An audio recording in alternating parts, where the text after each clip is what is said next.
De volta para o nosso segundo período, então, terminando a nossa Professor, aula. dá licença, boa noite. Boa noite, pois não. Professor, aqui é o Robson José que está falando. Eu não tive a oportunidade de assistir a primeira aula, eu estou com um problema delicadíssimo na família. Infelizmente não é de Covid, infelizmente. Professor, eu tentei falar com a representante e com o pessoal da turma, e Sim. O pessoal não souberam, não teve como me explicar. Se o senhor puder perder 5 minutos, por gentileza, e me explicar a respeito do instrumento e da avaliação, por favor? Pois é. O instrumento é uma questão de ordem prática, respondida em 3 ou 4 questões variáveis, tá certo? E o senhor receberá já o instrumento devidamente digitado com o conteúdo e as questões, e, obviamente, o editável, um texto editável, para que o senhor possa colocar ali as respostas, tá? Ok? Ok. Colocar as respostas sempre nos espaços já deixados exclusivamente para isso, não é possível estender, portanto, não é criar nenhum tipo de prolixidade, é o que está ali para ser respondido. O conteúdo, sempre conteúdo jurídico e não conteúdo legal, que é uma praxe do alunado, né? Não, porque segundo o artigo tal, isso não faz diferença. Eu quero saber o que o senhor acha a respeito daquele assunto e é só o que nós precisamos, mais nada. Sem fundamentação legal alguma, então, no caso. Seria não a é nossa visão. Fundamentação não é legal, fundamentação é jurídica. Quando o senhor diz que determinada situação deve estar certo, está errado, o senhor vai dizer por quê, evidentemente. Esse porquê é fundamento jurídico, não legal, porque é muito comum o aluno colocar assim, vídeo artigo tal do Código Civil. Não vou ver artigo nenhum, isso não é resposta. Então, a resposta é, olha, nesse caso é certo fazer assim ou é errado fazer assado, por isso e por aquilo, independente do fundamento legal. O direito é muito mais do que a lei, não é? A lei é apenas uma das fontes do direito. Para complementar a informação, a nota a ser aferida a esse instrumento varia de 0 a 2, portanto, não é como normalmente se propaga, não, o instrumento vale 2, o instrumento vale de 0 a 2. Eu sei disso, professor. Nesse intervalo, o aluno pode, evidentemente, receber a nota que vai nesse intervalo, isso com relação ao instrumento. Sim. Avaliação, no mesmo dia, na sequência, cada um vai receber a sua avaliação, né, com todas as questões elencadas ali, mais digamos aí,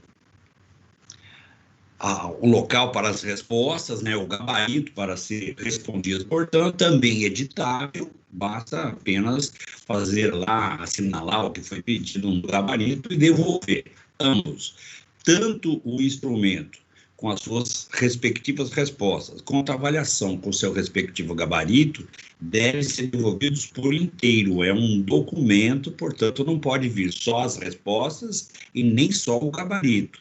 Correto. E sim a avaliação e gabarito, e o instrumento e suas respectivas respostas. E será postado até as 19 horas e 30 minutos da próxima quinta-feira, com prazo para devolução até as 23 horas e 59 minutos do mesmo dia. Ok, professor. Prorrogavelmente, sob qualquer fundamento, sob qualquer outro tipo de justificativa que impeça essa entrega. Okay? Correto. Em síntese é isso. Não sei se pude esclarecer alguma dúvida a mais que o senhor possa não, ter. Senhor. Não, senhor. O senhor me esclareceu, sim. Agradeço e desculpa incomodá-lo. Imagina, o senhor não me incomoda em absolutamente nada. Estão às ordens, ok? Um abraço. Um abraço. Obrigado, professor. Boa aula. Obrigado. Muito bem. Voltando à questão, ou melhor dizendo, continuando com o assunto da aula próxima passada, e agora no nosso segundo módulo, os senhores me deem só um segundinho, por gentileza.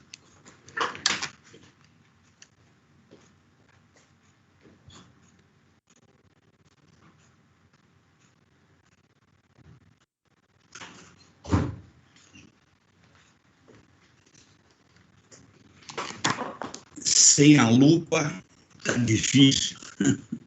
Muito bem. Então, como eu estava dizendo, seguindo com a matéria, seguindo, portanto, com o nosso assunto da aula próxima passada, e vamos nos deparar com o artigo 359, falando ainda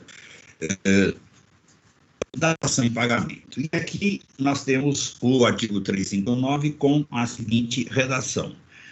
Se o credor for evicto da coisa recebida em pagamento, restabelecer-se-á a obrigação primitiva, né, ficando sem efeito a quitação dada, ressalvados os direitos de terceiros. Pois bem, esse artigo, muito embora com essa concisão do artigo, né, aqui já mencionado, ele, na verdade, estende alguns aspectos que devem ou merecem ser considerados, serem esclarecidos ou serem explanados, né? Em primeiro lugar, o seguinte, a evicção, os senhores, todos os senhores, já são conhecedores deste termo, né? Esse termo implica, ele representa o perdimento de uma coisa por uma decisão judicial. Então, não é o perdimento porque a coisa desapareceu, não é o perdimento porque a coisa perdeu a sua finalidade, deixou de atender a qualquer tipo de necessidade humana, mas sim o perdimento da coisa em razão, não é, de um defeito de ordem jurídica que faz com que o detentor daquela coisa a perca por uma decisão judicial. Por exemplo, o sujeito que compra um automóvel que em algum momento da sua existência foi objeto de furto. Ele foi furtado e, de alguma forma, se maquiou a documentação como se tivesse uma origem ilícita, não é? A vítima do furto denunciou a subtração desta coisa da sua disponibilidade, do seu patrimônio, e assim sucessivamente, aquilo permaneceu, digamos, foi mantido, portanto, a denúncia do furto, e anos depois, né, esse automóvel é adquirido por alguém que totalmente documentado no nome da pessoa que ele vendeu, como se fosse tudo absolutamente legal, quando na realidade não é. E, de repente, né, antes não aconteceu, mas agora acontece.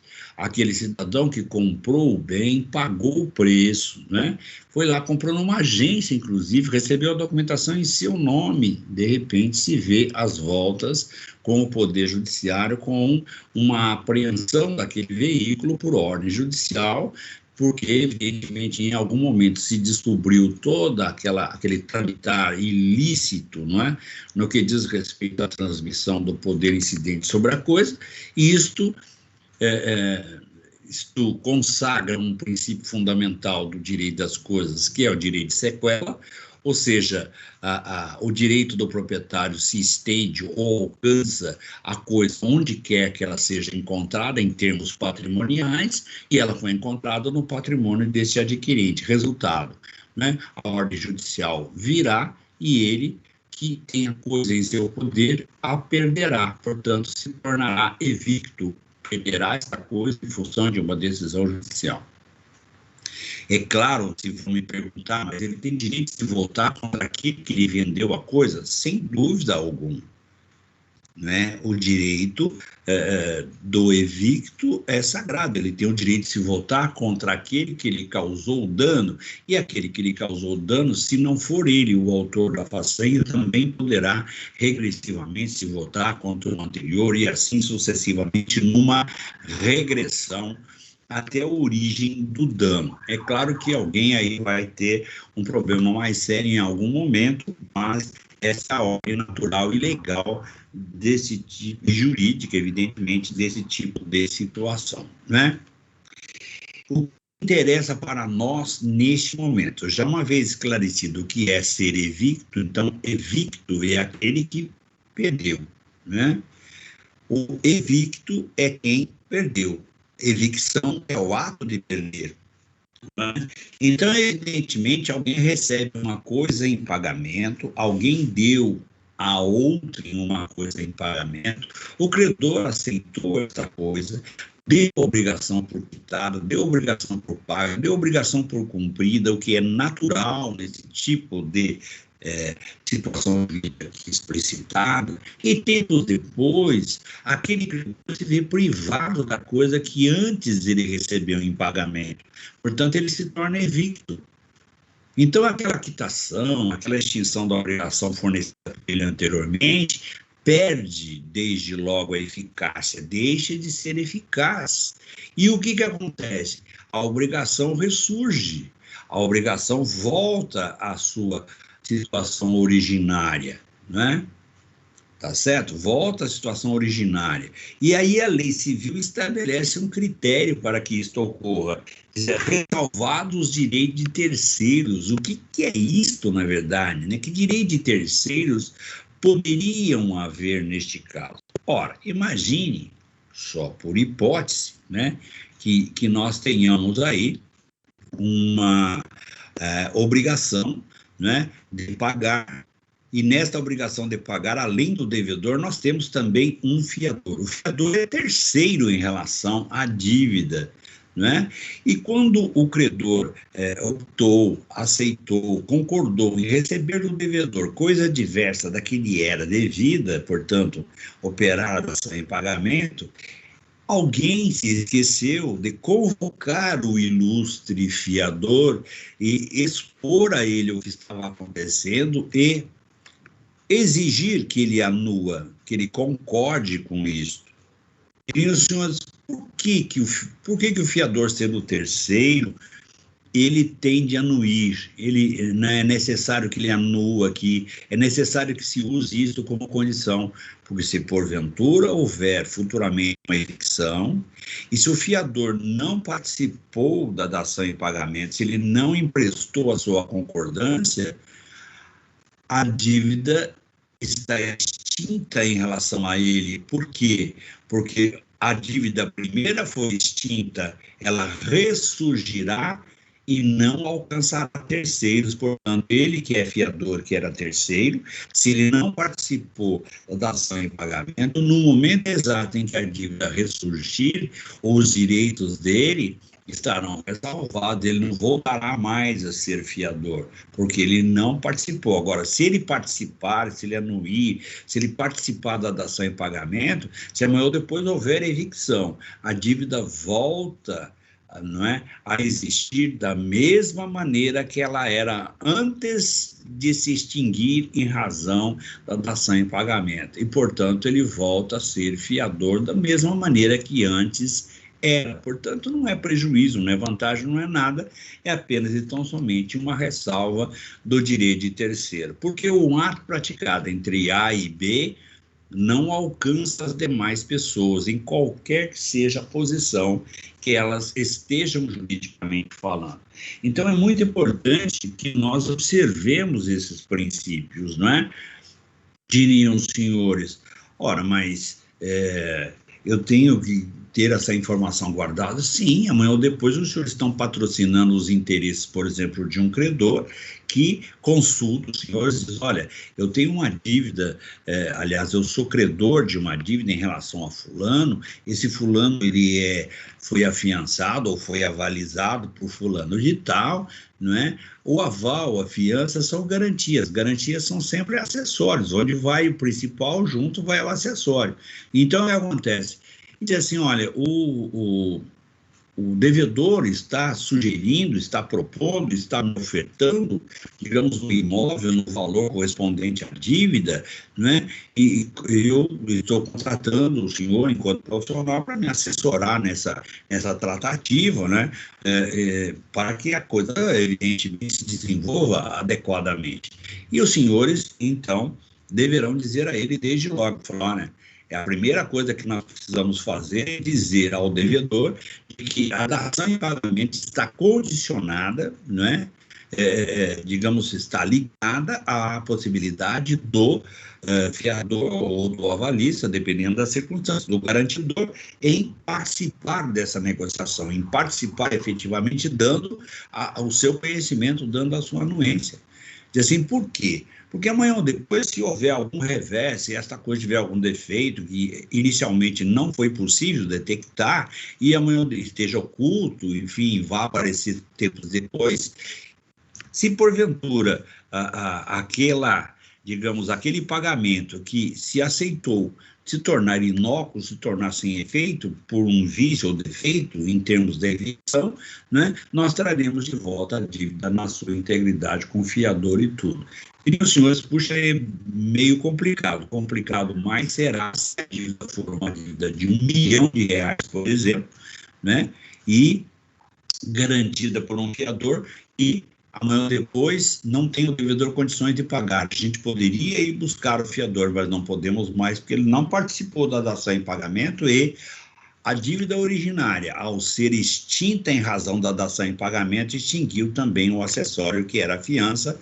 Para que isto não ocorra, é preciso que o fiador, então, compareça e assine, compareça e, digamos, dê a sua concordância em se manter, em assumir também o risco de eventual defeito, de eventual motivo para a evicção, e de que, obviamente, ele vai assumir o pagamento que assumira desde o início.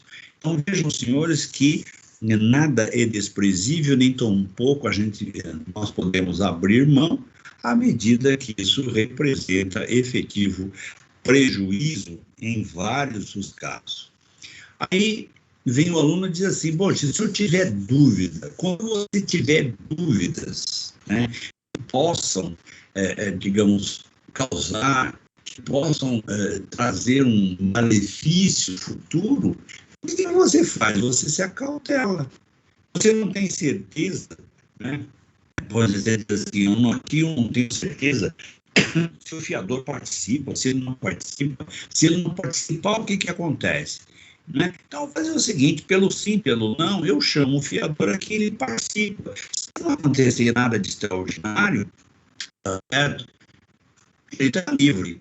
Se acontecer alguma coisa extraordinária, ele é garantidor. E eu terei né, realizado, feito, terei, então, efetivamente, não digamos, cuidado, zelado e assessorado da maneira adequada o meu constituinte, o meu cliente, aquele que precisou, e confiou nos meus serviços. Esta é a razão de ser.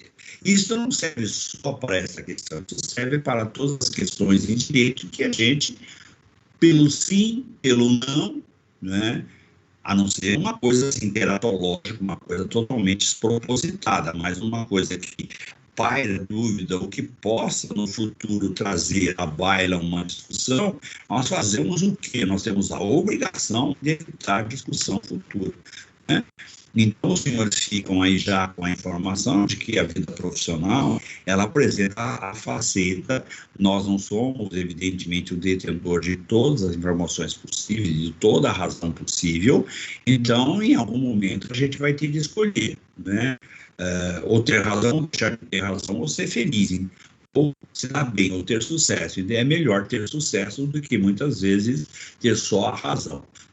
Então, os senhores todos fiquem com essa informação. Isso faz parte, evidentemente, da experiência ao longo de algumas décadas, mais precisamente 4 décadas e mais portanto, 41 anos, já vamos completando nessa empreitada toda.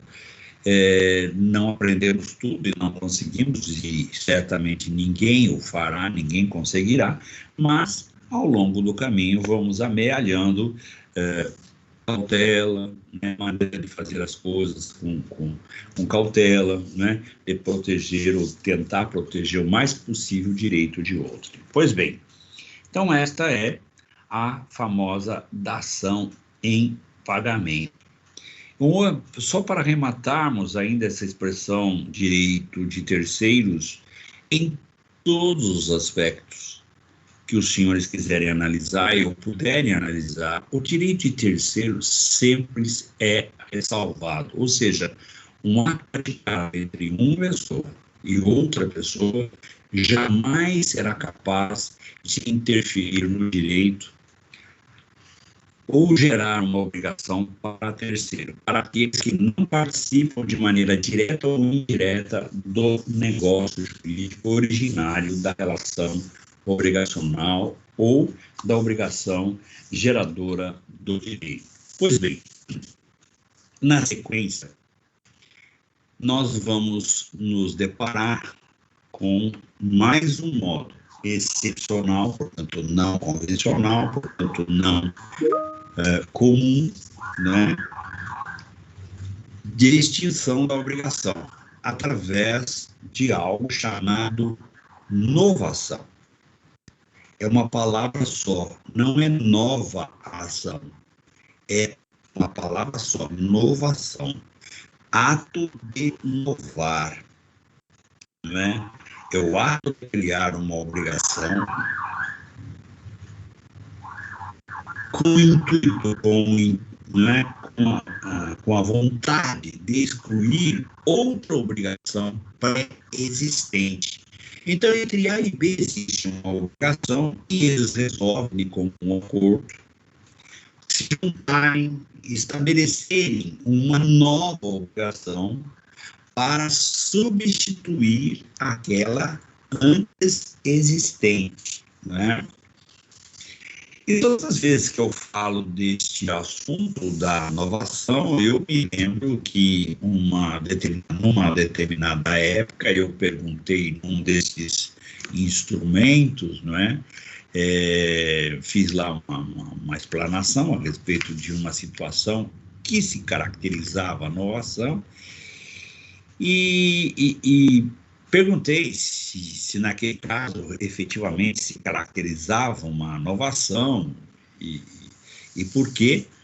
E o aluno respondeu, né, da seguinte forma, né, que naquele caso ele entendia que efetivamente houvera caracterizado a inovação à medida que o credor e o devedor, de comum acordo, né, criaram uma relação jurídica nova com o intuito de, digamos, com o intuito aí de matar a velha, ou de excluir a velha, ou de, enfim, né, extinguir a velha obrigação. Só que ele não escreveu a velha obrigação, ele teve o intuito de extinguir a velha, né? Eu me lembro que, quando eu fui corrigir o instrumento, eu fiz uma observação de que a resposta estava incompleta e incompreensível, não dava para deduzir, não dava para aceitar como verdadeira, apesar de ele ter se encaminhado para a direção certa, mas não concluiu a ideia. Quer dizer, a ideia não conclusiva não se pode aceitar como resposta, porque você não sabe onde iria dar, digamos, a conclusão final, né? E aí eu aproveitei uma observação na questão, dizendo o seguinte, que aquela resposta era a confissão de um delito, né, em coautoria, porque A e B se juntar para, de comum acordo, extinguir a velha, isto hoje em dia, feminicídio, na época não era, e, não é? Então, a extinção de uma senhora em idade avançada, isso é coautoria de penal, né? É claro que foi um escárnio no que diz respeito à resposta, porque o aluno insistiu tanto que estava correto, e o doutor não está, só que praticou praticamente fica redundante absoluta, né? Mas aqui a conclusão final é que houve, na verdade, coautoria extinguindo a velha, enfim. E hoje em dia, se fosse assim, seria feminicídio, poderia se caracterizar como feminicídio e assim sucessivamente, né? Então, nós devemos ter muito cuidado com as respostas que levam a uma conclusão diversa ou não são claras, né? Para que se possa futuramente dizer, olha, aqui está certo, ou aqui não está, ou pode-se concordar com isso, ou não. Muito bem. Uma outra questão fundamental. Existe um outro Instituto de Direito Civil que tem característica contratual, é um contrato, é uma modalidade contratual, né? Faz parte, evidentemente, do estudo, né? Das relações jurídicas que nós empreendemos aqui, nesse caso, né? Falando da transação, é matéria do 6º semestre do curso, né? Portanto, 2 semestres adiante dos senhores, mas é preciso que nós tragamos, não é, esta situação para este momento, para estabelecer uma certa diferença, porque ao longo, não é, da discussão a respeito dessas duas situações, elas são parecidas, elas têm uma certa semelhança, não é, mas têm consequências e resultados completamente diferentes.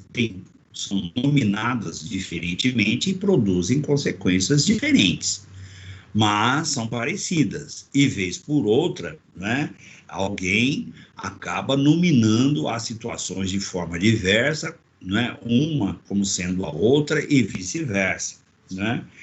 Eu estou me referindo a um contrato típico chamado transação. A transação, né, ela pressupõe também a existência de uma obrigação, portanto, existe também uma obrigação pré-existente, né? Só que, diferentemente daquilo que estamos tratando nesse momento, a novação não extingue a obrigação. Aliás, perdão, a novação extingue a obrigação. A transação a confirma, a ratifica, né? Mas, digamos, elas são parecidas, bastante parecidas. E vira e mexe, você pergunta, não vamos perguntar nesse momento, que é uma coisa ou que é outra, porque são matérias e semestres diferentes, mas lá, quando nós perguntamos a respeito da tratação do 6º semestre, alguém sempre se lembra da inovação e responde como se inovação fosse. Então, quando eu falo da transação, alguém responde como se fosse inovação, e não é. Então, inovação é o ajuste entre credor e devedor, criando uma obrigação nova, com características nova, tá certo? Por qualquer que sejam os seus elementos caracterizadores, né? Por exemplo, uma obrigação indivisível, uma obrigação divisível, né, com datas para cumprimento diversos, e aquela obrigação anteriormente existente se extingue em razão da inovação e é substituída pela obrigação nova, aquela que foi criada com o intuito já de extinguir a pré-existente ou aquela existente. Na transação, essa situação não ocorre. As partes ajustam o cumprimento da mesma obrigação que já existe de uma forma diferenciada, flexibilizada, alterada de alguma maneira, ou seja, eles, não é verdade, não substituem a obrigação existente, eles não substituem. A mesma que existe continua existindo, só que ela é cumprida, ou ela é realizada, ou ela é adimplida de forma diferenciada. Então, vamos pegar uma situação concreta para verificarmos as duas modalidades. Então, A é credor de B, digamos, de uma importância de R$50 mil, obrigação indivisível para ser cumprida num ato só. Característica da obrigação. Próximo ao vencimento, o devedor informa ao credor que ele não tem condições de pagar da forma ajustada inicialmente. E diz ao credor, olha, eu não tenho R$50 mil para pagar à vista, conforme nós combinamos, mas eu tenho condições de pagar R$10 mil por mês, né? Então, eu te proponho, né? Eu proponho pagar R$50 mil em 5 parcelas mensais de R$10 mil, por exemplo. não é? E os dois se reúnem, né? Inovam. Pega aquela obrigação antes existente, que é indivisível, com cumprimento num ato só em R$ 50.000, e a substituem por uma obrigação nova, que agora é divisível, a ser cumprida, a ser paga, a ser adimplida em 5 parcelas sucessivas, em 5 prestações sucessivas. Portanto, a cada prestação quitada pelo devedor, a obrigação diminui, não é? 1/5. E assim sucessivamente, até definitivamente se extinguir, não é? E diriam os senhores, e aquela obrigação existente anteriormente de 50? No ato em que as partes convencionam a novação, elas estão excluindo a obrigação pré-existente. Esta é uma maneira. Para isso é necessário que eles manifestem, que eles atrelem, que eles, digamos, indiquem que esta manifestação de vontade, feita agora em 5 parcelas, portanto, transformando uma obrigação indivisível numa obrigação divisível, tem por origem aquela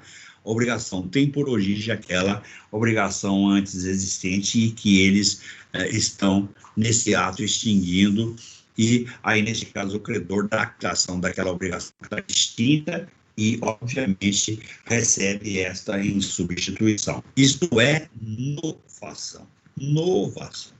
Né? E como eu sei, ou como eu saberei quando é transação? Ora, transação é aquela história, o sujeito tem a mesma relação jurídica obrigacional, tem um crédito de 50 mil, o devedor assumiu a obrigação de pagar 50 mil à vista, não tem condições de fazê-lo, ele promove, ou ele propõe, melhor dizendo, ao credor um parcelamento da dívida.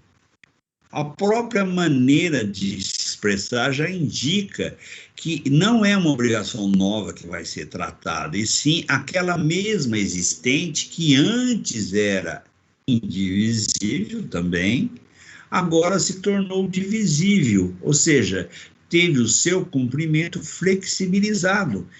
E é a mesma obrigação, não é uma outra em substituição, é aquela mesma já existente que agora sofreu uma alteração em termos de cumprimento tão somente. Qual é a função da transação? A transação ratifica, confirma, né? Ela, digamos, é como se declarassem as partes que aquela obrigação tratada por eles no início é a mesma, está mantida. Então, transigir ou a transação não é modo, né, de extinção das obrigações, é alteração, ou é flexibilização, ou é, digamos, criação de uma ficção nova para a mesma obrigação existente. Ela não substitui a anterior, ela confirma, ela ratifica, né?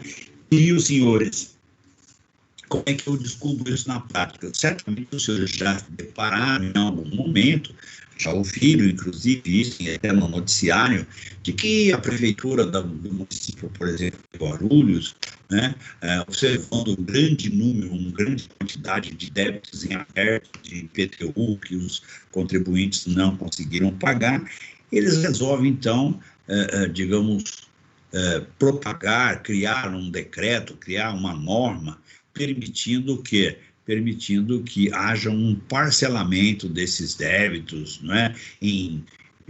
Sei lá, em X anos, em X meses, e assim sucessivamente. E noticiam no rádio, na TV, nos jornais, concitando, convocando, chamando, né, convidando os contribuintes a acertarem os seus débitos, né?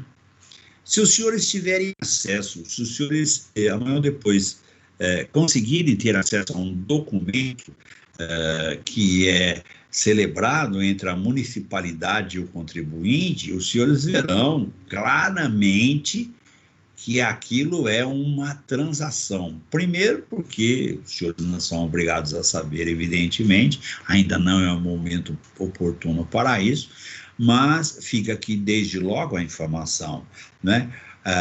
O poder público, a pessoa jurídica de direito público não pode inovar, né? Por disposição legal expressa, ela não tem, digamos, disponibilidade, ela não pode dispor daquilo que é seu dessa maneira como faz o agente privado, como faz as pessoas de direito privado, né? Os detentores do direito privado.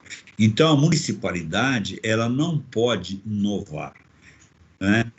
Não é permitido a ela inovar legalmente. Então, ela só pode transigir, ela só pode celebrar a transação, ela só pode flexibilizar o cumprimento da obrigação da qual ela é credora. Tanto assim que o documento firmado, em razão dos famosos, né, refis, existe refis municipal, estadual, federal, de tempos em tempos. Se os senhores tiverem acesso a um documento como esse, ao lerem, perceberão que é transação. Por quê? Porque lá está, o presente não representa a intenção das partes, portanto, nem a municipalidade, nem o contribuinte em novar a obrigação. Até porque isto legalmente é impossível. A dívida cobrada é aquela que consta, né, da dívida ativa do município, né, do qual ele é credor. Então, ele não pode alterar, porque aquilo, por fonte jurídica, é inalterável, não dá para alterar, não pode alterar. Por isso, o agente público não pode inovar, ele só pode transigir, né? Uma outra característica muito interessante é que, a partir do momento que haja a inovação, só pode se exigir a obrigação nova. A velha não tem mais existência jurídica, ela deixou de existir. E vocês assim, eu não entendi. Então, é assim, olha, se aquela dívida de 50 foi parcelada em razão de uma inovação, para criar uma obrigação nova, divisível em 5 parcelas de 10, vencida a primeira parcela, só é possível cobrar a primeira parcela, porque a segunda ainda não se venceu. A terceira ilha, a quarta ilha e a quinta ilha, portanto, para cobrar a dívida por inteiro novada, somente com todo o vencimento integral da obrigação e não paga, evidentemente, não é? No que diz respeito à transação, isso não ocorre. Por quê? Porque a obrigação é a mesma. E esta flexibilização, ela é tratada entre as partes da seguinte maneira: se porventura não houver cumprimento, né, da primeira, por exemplo, da primeira parcela, não houver pagamento, não acontece nada de extraordinário. A obrigação é a mesma que já existia, que estava em aberto, e pode o credor exigi-la por inteiro de imediato. Portanto, a transação não cria nada de novo, só confirma o que já existe e, obviamente, estabelece um novo critério para a obrigação ser extinta. Nós costumamos é uma brincadeira, mas é uma brincadeira séria com relação aos alunos, dizendo o seguinte: semana depois, você for advogado do devedor, o que você propõe ao credor? Uma transação ou uma inovação? Né? E a resposta é né, direta e reta. Você propõe o quê? Uma inovação, porque a inovação cria uma obrigação nova, você tem condições de respirar e tudo mais. Se você propuser uma transação, ou se você fizer uma transação, você já sabe que o não cumprimento, digamos, da condição que deu origem à transação fará com que o contrato tenha vigência imediata e aquela dívida já existe, portanto, ela pode ser exigida integralmente. Então, o advogado de devedor promove, ou melhor dizendo, propõe, né, ao credor a realização de uma inovação. O advogado do credor, portanto, propõe ao devedor uma transação. Diriam os senhores, aquele E qual é o termo popular que essas expressões, pelas quais essas expressões são conhecidas, não é? Acordo. Todos os senhores já ouviram falar de acordo. O acordo pode vir sob a forma de inovação ou sob a forma de transação, né? Tá certo ou não? É possível fazer um acordo por inovação e é possível fazer um acordo por transação, né? Ambos serão um acordo, só que as consequências de uma da inovação são diversas ou diferentes no direito obrigacional da transação.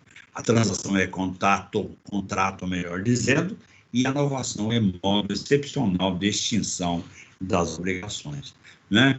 Acho que com essas, é claro, evidente, não precisa ficar preocupados aí, que vou perguntar sobre as características fundamentais da transação, mas vou perguntar sobre inovação, com certeza, porque é a matéria do nosso semestre. Então, os senhores aí precisam ter essa informação a respeito da transação para que, em algum momento, ao ser perguntado sobre a inovação, se lembre lá da transação para ficar talvez mais fácil entender o mecanismo do que seja o ajuste obrigacional novo, com o intuito de extinguir o antes existente ou pré-existente. Diriam os senhores, e nós temos, então, os requisitos aí no artigo 360, as pessoas podem observar na lei civil, e que estabelece o seguinte: dá-se a inovação, ou seja, acontece a inovação. Inciso 1, quando o devedor contrai com o credor nova dívida para extinguir e substituir, portanto, é aditivo. Ele extingue e substitui anterior, né? Não é alternativo, ou isso ou aquilo, e sim aditivamente, né? Extingue e substitui. 2, quando o novo devedor sucede o antigo, ficando este quite com o credor. Como é que chama isso? Os senhores estão lembrados? Se não estão, eu vou dizer ao senhor, isso se chama assunção da dívida, ou seja, alguém assumindo a dívida de outro e com a concordância do credor. Então, quando o novo devedor, quer dizer, alguém que assume o débito de outro, sucede o antigo, fica ele quite com o credor. Isso é uma inovação também, não é? Então, dá-se a inovação neste caso também. 3, quando em virtude de obrigação nova, outro credor é substituído ao antigo, ficando o devedor quite com este. Também é possível, né, haver a alteração do credor. Quando é que é a alteração do credor mesmo? Na cessão de crédito, né? O credor originário tem a dívida extinta em relação a si e o credor cessionário assume a posição do credor que lhe cedeu, evidentemente, o crédito. Então, nós temos aí, em todos esses casos, acontece a novação. Então, já deu para perceber que há, então, possibilidades já estudadas até então, já vistas por nós até aqui, que determinam, então, a novação, além, evidentemente, de ser mantido o mesmo credor, o mesmo devedor, e os dois de comum acordo extinguem a obrigação que antes existia entre eles, substituindo por uma nova sem problema nenhum, não é? Então, costuma-se dizer, para fazer uma distinção entre aquilo que falamos desde o início para os senhores e os incisos 1, 2 e 3 do artigo 360, né? Então, para estabelecer uma diferenciação, nós dizemos aos senhores o seguinte: quando credor e devedor se juntam, manifestam vontade, fazem um novo arranjo para extinguir uma obrigação existente entre eles e gerar uma nova, né, em substituição à existente, e entre eles próprios, sem haver alteração nem do devedor e nem do credor, nós temos uma novação chamada novação convencional. Novação convencional, ou seja, de comum acordo entre as partes. E a novação do artigo 360, incisos 1, 2 e 3, é a chamada novação legal. Então, neste caso, né, do artigo 360 e seguintes, acontece a novação por força de lei. Então, todas as vezes que o devedor contrai com o credor nova dívida para extinguir e substituir a anterior, declarando ou não, manifestando ou não a intenção, há a novação por força do inciso 1 do artigo 360, portanto, uma novação por força de lei. Quando o devedor sucede ao antigo, através da assunção da dívida, mais uma vez, independente das partes manifestarem interesse na novação, a lei diz que neste caso houve. E quando também há cessão de crédito que o credor cessionário assume, né, o lugar, assume a posição do credor cedente, e neste caso também, por força de lei, há a novação. Então, não está aí, evidentemente, dito desta forma, colocado desta forma, mas os senhores podem guardar essa informação. Quando as partes ajustam entre si esse tipo de extinção da obrigação, então é convencional. Quando eles praticam outro ato que leva na mesma direção, conforme previsão legal, então nós temos uma novação sob o imperativo legal, por força de lei, ou simplesmente legal, como os senhores acharem por bem manifestar. Não há, digamos, equívoco, não há possibilidade de erro em fugir, digamos, desse entendimento, né? Muito bem. Artigo 361, ela fala, não havendo ânimo, ânimo é intenção. Ânimo em direito é a intenção, assim como animus domini, por exemplo, a intenção de agir como se o dono fosse, né? Então, não havendo ânimo de inovar, é expresso ou tácito, portanto, pode estar ali constando que as partes de comum acordo inovam, né? Ou então, digamos, uma situação que tacitamente leva a essa conclusão, de ser uma inovação, né? Tá certo ou não? Onde é que eu encontro esta manifestação tácita, esse ânimo tácito, né, de ser inovação e para não ser a transação, né? Quando as partes transigem, então estou falando da transação, eles estabelecem um critério que deixa claro que é a transação, quando ele diz assim, caso o devedor não pague, uma ou duas, ou enfim, ele estabelece um critério, uma ou duas operações sucessivamente, a dívida poderá ser exigida por inteiro. Isso é transação. No caso da inovação, né, quando eles não dizem que a dívida pode ser exigida por inteiro, é porque ela há de atender, ela há, portanto, de seguir, né, as características fundamentais,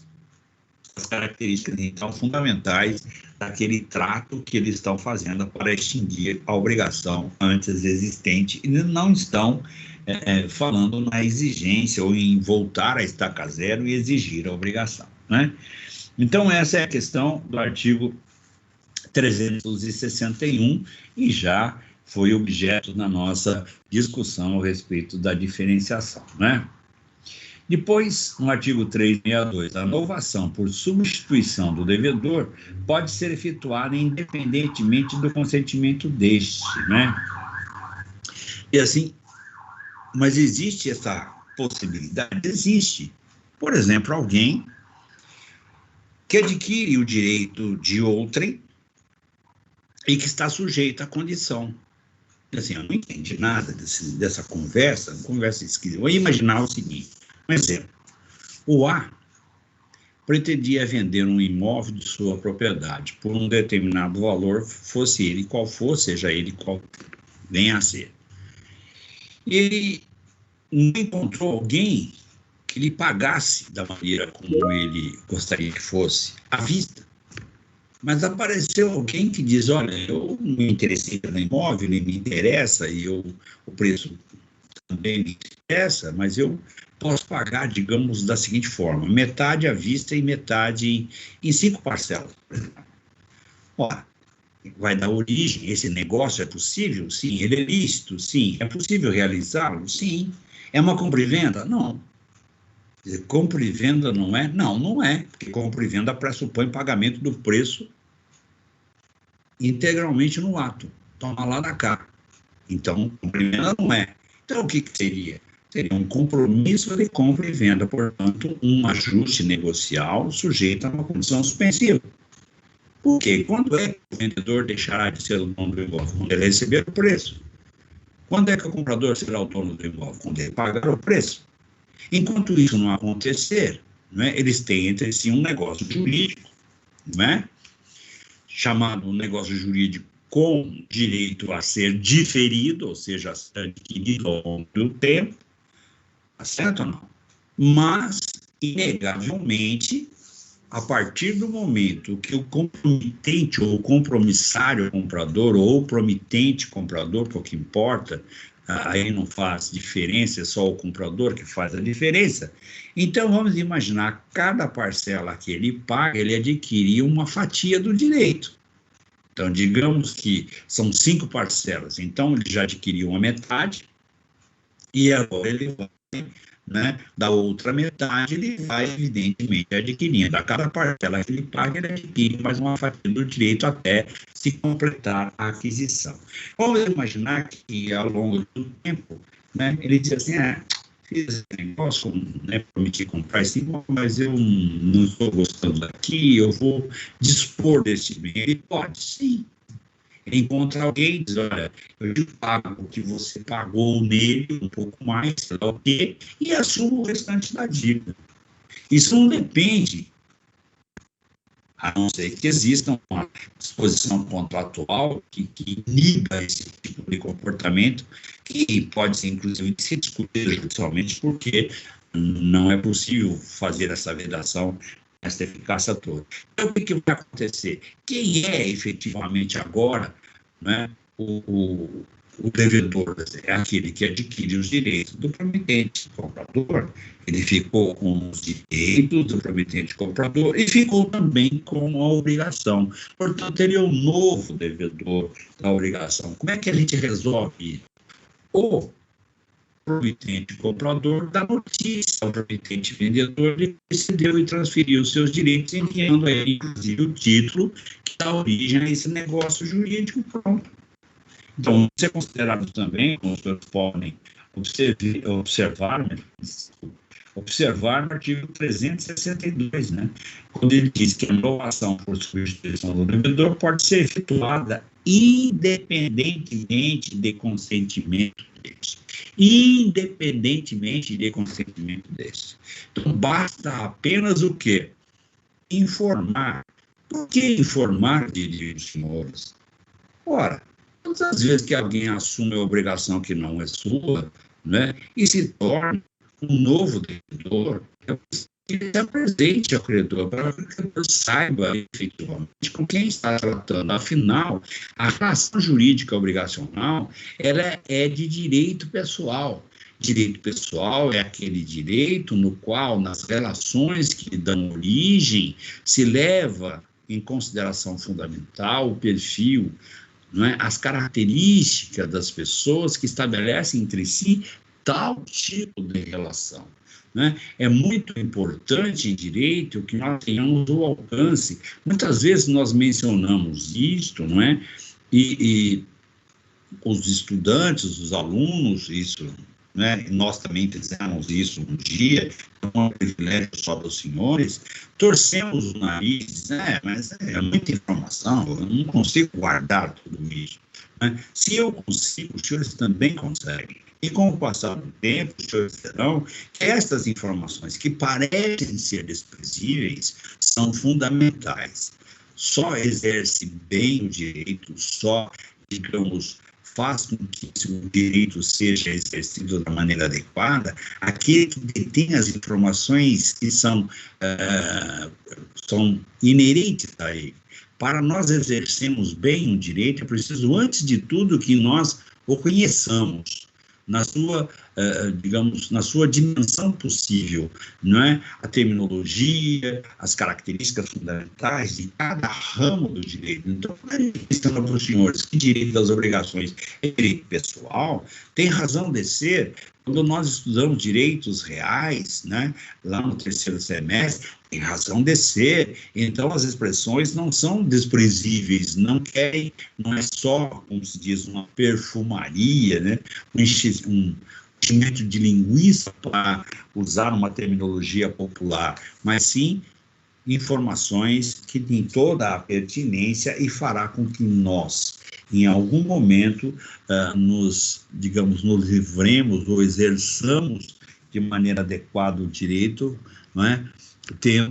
Ou detendo estas informações. Muito bem. Vamos deixar a matéria por hora parada no 362, é o marco final do nosso universo, né, de matéria que pode, evidentemente, ser objeto, né, em parte, é claro que não dá para perguntar tudo a respeito da matéria da nossa avaliação, ou da avaliação como um todo, ok? Então, nós temos aí a avaliação através do instrumento e também através aí da avaliação propriamente dita, no sentido estrito da palavra, que é aquela feita de maneira objetiva, através de gabarito, portanto, através de testes, né? Consulta livre. Então, fica aqui desde logo a convocação para a próxima semana realizando a nossa avaliação e, obviamente, na outra semana já espero que já seja possível já externarmos aos senhores a correção já realizada, enfim, podemos discutir a questão da prova e mesmo que não seja possível já, digamos, a publicação das notas, que já seja possível fazermos a correção, né, pública. Nós não fazemos individualizado nunca, e sempre pública das respostas, né, os padrão de resposta do instrumento, padrão, obviamente, o gabarito da avaliação. Uma boa noite a todos, obrigado pela atenção, pela paciência com que me ouviram, e até a outra semana, né, porque na próxima é só avaliação, e na outra nós voltamos com a correção, com o segmento da aula e assim sucessivamente. Muito obrigado a todos e um bom final de semana.